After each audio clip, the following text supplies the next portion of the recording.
All right, welcome back to another video. Thank you for coming here. My name is Nathan and welcome to Hale. So this video is going to be the weirdest movies that I saw for the first time this past year, 2019. Now, just a clarification, they're not movies that came out in 2019, they're just movies that I happened to see for the first time in 2019. And also I have to clarify that these aren't necessarily bad movies. Some movies on this list definitely are bad movies, but some movies are actually good movies. But I can't deny the fact that they're very weird movies as well. Also, the way that I ranked these isn't necessarily from worst to best, rather from least weird to weirdest. And so starting out the list, actually, we don't even have 10, we have 9 movies. So starting out the list at number 9 is the 1944 film Arsenic and Old Lace. This movie isn't super weird, just the plot is pretty strange. And also Cary Grant gives the liveliest performance that I've ever seen him give. He's just crazy in this movie, which was entertaining to watch actually. But the movie follows Cary Grant, he's wanting to get married and he comes home to visit his 2 aunts. And he finds out that they have a hobby of killing lonely old men and then hiding them in their cellar.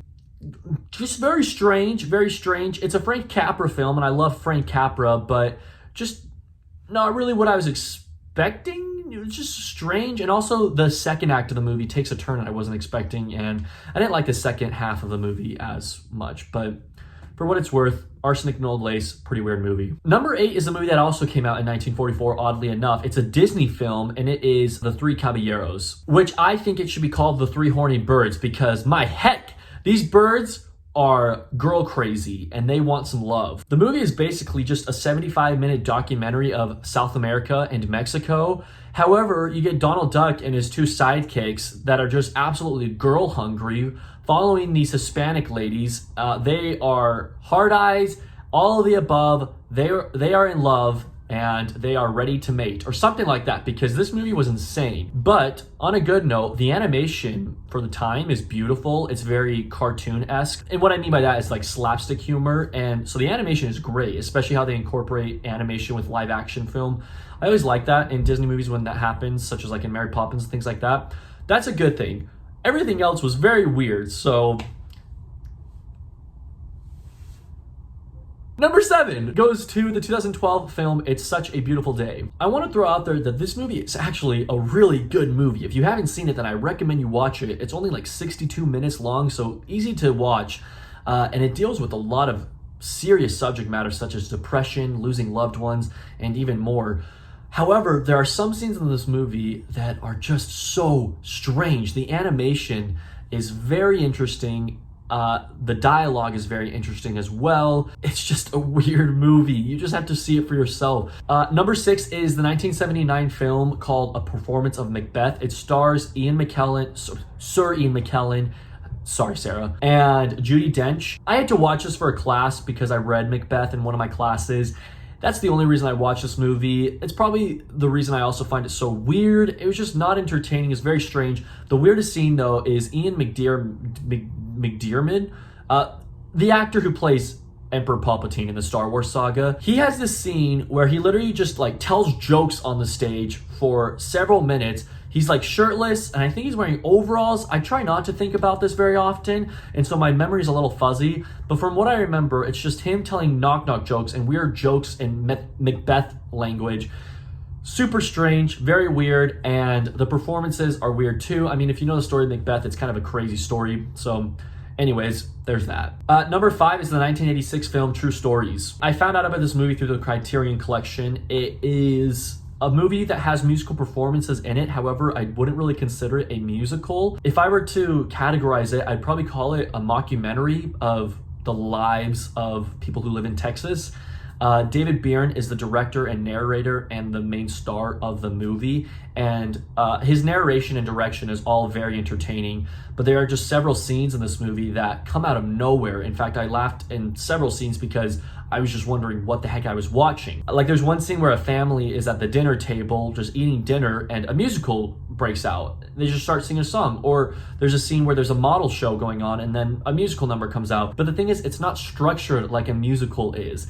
It doesn't feel like a musical. And so when the musical scenes happen, it's just all very random but entertaining to watch. I'm not downing the film at all. I like this movie. It's just a weird movie. My favorite character had to be John Goodman's character. His character is desperate to find a wife throughout the whole film. In fact, he even makes a TV ad of him telling everyone that, like, if you're single and interested in finding a husband, then I'm available. And it's just, so weird. It's very weird, but it's entertaining. So watch it when you have a second. Number 4 is the 1988 film Mac and Me. You know, the off-brand E.T. film. This movie is both cringy and horrifying. It's a movie that's made for kids. Yet, have you seen the alien parents? They look horrifying. They're so creepy looking. Also, so many scenes happen in this movie that you just are watching and you're like, what the freak? What am I watching? I watched this movie with my roommates in college, and there were even scenes where we were just yelling in disgust because the alien parents are so gross looking, or the most random of things happen. For an example, there's a scene where it's one of the characters' birthday parties, and suddenly a dance number breaks out.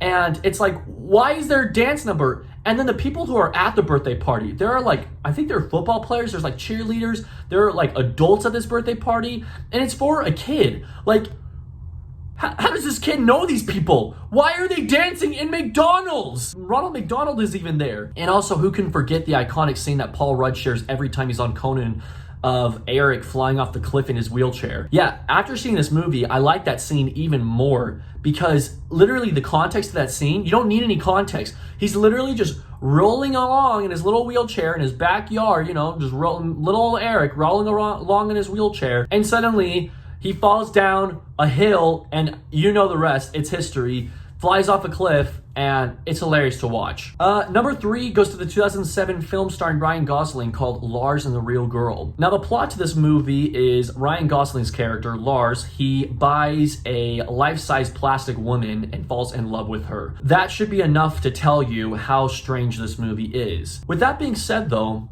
Ryan Gosling gives an amazing performance in this movie. Like, it's actually a very emotional performance, too. And that's honestly the only good thing about the movie. Everything else was just very strange. It's kind of just a weird movie to follow. And so Ryan Gosling's performance was definitely my favorite part of the movie, but it's not a movie that I plan on ever seeing again for that matter. However, if you're in for a weird Ryan Gosling flick, this is the one to watch. Number 2 goes to the 2004 film, movie, short, I don't really know what you want to call it, but it's called Joshua and the Promised Land. This is a movie that my roommate told me about. Shout out to Tyler. So this movie is a homemade movie by an animator. It took him about 4 years to create, I believe, and it's just based off several Bible stories, but the animation is atrocious. Yet at the same time, if you just turn on the movie, whip out some popcorn, watch it with some friends, it is such an entertaining movie because the animation is awful, but the dialogue is awful too. There's literally a quote in this movie that goes,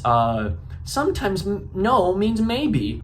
That is an awful quote. That is an awful saying. What are we trying to teach our kids here? And also the movie starts with these alcoholic lions, this father and mother. This dad's an alcoholic. By the way, none of the lions wear clothes for what it's worth. It shows. Very awkward to see that. But this father's an alcoholic, and then Joshua gets swept into the biblical times with this creepy spirit ghost, and he gets back and it's time for dinner. He's back home, and suddenly his alcoholic father is like best friends with his mother, and they apologize to Joshua, and it is so strange. It's very strange. But hey, if you're wanting to watch a weird movie with friends, I recommend you watch this. And the number 1 weirdest movie that I saw should come as no surprise to any of you. It is the 1977 film Eraserhead. At least the other movies that I watched this year that were weird had a plot to them. What the heck is Eraserhead? There are just so many bizarre scenes in this movie, and at the same time, it's like an entertaining movie, but it's just so freaking weird. Oh man, watch it late at night. If you're gonna watch it late at night when you're tired, because I feel like the experience will be that much better. Everything is more entertaining when you're tired. That's just how it is. I don't really want to describe the plot at all. Well, mostly because I can't describe the plot. I don't know what the plot is, but also because I feel like you should experience it for yourself. I don't even know if I should call it good. I don't know what this movie is. It's a movie. It's a strange movie. Not only is it the weirdest movie I saw the year, it's probably the weirdest movie I've ever seen in my life. So yay, go Eraserhead, woo! If you're new to the channel, hit that like button, hit that subscribe button, leave your comments of weird movies that you watched this year, and let's spread the weird watching movie love. Let's make some recommendations. And in all honesty, there are good movies on this list, but fair warning, they are weird. So you have been warned. Thank you guys for watching. Have a good day.